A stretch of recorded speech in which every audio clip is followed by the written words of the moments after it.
జనరల్‌గా ఏంటంటే పేషెంట్‌లని భయపెట్టడానికి గానీ, లేకపోతే జనరల్‌గా పేరెంట్స్ వాళ్ళ పిల్లలకి కాషన్ ఇవ్వడానికి గానీ, ఇప్పుడు తరచుగా మా దగ్గరికొచ్చే పేషెంట్‌లు యంగ్ పేషెంట్ ఒక 30 ఇయర్స్ లెస్ దెన్ 30 ఇయర్స్ ఉన్న వాళ్ళతో పాటు వాళ్ళ పేరెంట్స్ వచ్చినప్పుడు మోస్ట్ కామన్‌గా మమ్మల్ని అడిగే కామన్ క్వెషన్ ఇది.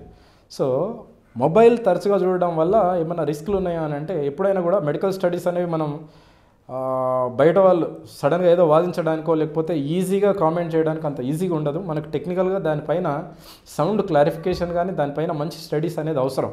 సో, మనకు ఫోన్ల యూసేజ్ అనేది విపరీతంగా ఉండడం అనేది లాస్ట్ 15-20 ఇయర్స్ నుంచే జరిగింది. సో, దీనిపైన లిమిటెడ్ డేటా ఉంది. కాకపోతే ఏంటి అంటే పర్టిక్యులర్‌గా బ్రెయిన్‌కి సంబంధించిన క్యాన్సర్‌లకి ఈ ఫోన్‌కి ఏమన్నా రిస్క్ ఉందా అనే స్టడీస్ మాత్రం చాలా ఎక్కువగా జరిగినాయి.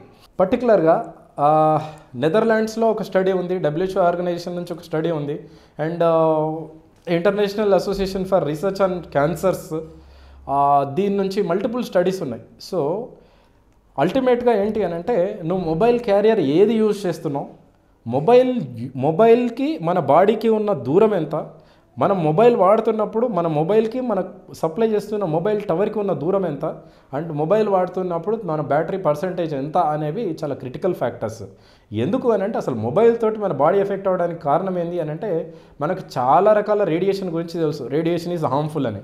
సో, మన మొబైల్ నుంచి కూడా బయటకు వచ్చేది ఎలక్ట్రోమాగ్నెటిక్ రేడియేషన్. ఇది ఒక రకమైన నాన్ ఐనిజింగ్ రేడియేషన్ అంటారు. సో, ఈ రేడియేషన్ అనేది ఫోన్ నుంచి బయటకు వచ్చినప్పుడు ఏ రకమైన కణాలైనా కూడా మన బాడీలో ఉన్న అన్ని కణాలు కూడా ఆ ఎలక్ట్రోమాగ్నెటిక్ రేడియేషన్ అనేది మన బాడీలో ఉన్న కణాలు అబ్జర్వ్ చేసుకుంటాయి. సో, దానివల్ల డెఫినెట్గా చేంజెస్ అనేవి మల్టిపుల్ చేంజెస్ గమనించినారు. పర్టికులర్గా ఎంతో కొంత రిలవెన్స్ ఉన్నది. అంటే దీని ఒక్కదానితోనే ఈ ట్యూమర్లు వచ్చినాయని కాదు, కానీ దీంతో పాటు మిగతా రిస్క్ ఫ్యాక్టర్స్ వల్ల దీని తీవ్రత కొంచెం పెరిగింది అని చెప్పే ట్యూమర్స్ మాత్రం వెస్టిబులార్ స్క్వానోమా అని, అంటే మన వినికిడికి సంబంధించిన నరం బ్రెయిన్ నుంచి వచ్చే దగ్గర వచ్చే ట్యూమర్, అండ్ బ్రెయిన్లో one of the common tumour meningioma అనే ఒక ట్యూమర్. అంటే ఈ రెండు ట్యూమర్లకి మనం ఫోన్ యూసేజ్కి ఎక్సెసివ్ ఫోన్ యూసేజ్కి రిలేషన్ ఉందనేది కొంతవరకు రీసెర్చ్లో అనేది ప్రూవ్ అయ్యింది. అండ్ రెండో విషయం వచ్చేసరికి ఇండైరెక్ట్గా బ్రెయిన్లో ఓన్లీ ట్యూమర్సే కాదు కదా, మిగతా మనకు విపరీతంగా ఫోన్లు యూజ్ చేస్తున్న వాళ్ళు, ఈ రేడియేషన్ తీవ్రత ఎక్కువ ఉన్న వాళ్ళలో బ్రెయిన్ రియాక్టివిటీ అనేది స్లో అవ్వడం అనేది గమనించినారు. ఇరిటేషన్, సైకోజెనిక్ సిమ్టమ్స్ అనేవి ఎక్కువ ఉన్నవి. అండ్ మెమరీ రిలేటెడ్ సిమ్టమ్స్ అనేవి ఎఫెక్ట్ అయిన చేంజెస్ కూడా గమనిస్తున్నాం. సో, దీన్ని అవాయిడ్ చేయడం కోసం మనం ఏం చేయాలంటే పర్టికులర్గా ఫోన్కి మన నుంచి డిస్టెన్స్ అనేది పెంచాలి.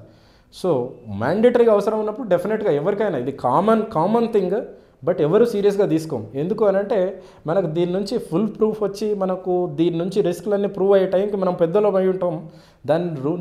దానివల్ల వచ్చే కాంప్లికేషన్స్ ఆల్రెడీ మనం ఫేస్ చేస్తూ ఉంటాం.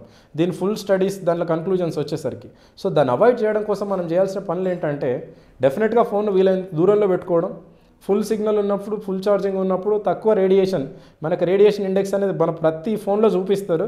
ఓకే, దానిలో తక్కువ రేడియేషన్ ఎమిషన్ ఎక్కడి నుంచి, ఏ ఫోన్ నుంచి, ఏ డివైస్ నుంచి డెలివరీ అవుతుందో అట్లాంటి ఫోన్లు చూస్ చేసుకోవడం అనేది మన చేతిలో ఉండి మనం చేయగలిగిన పనులు.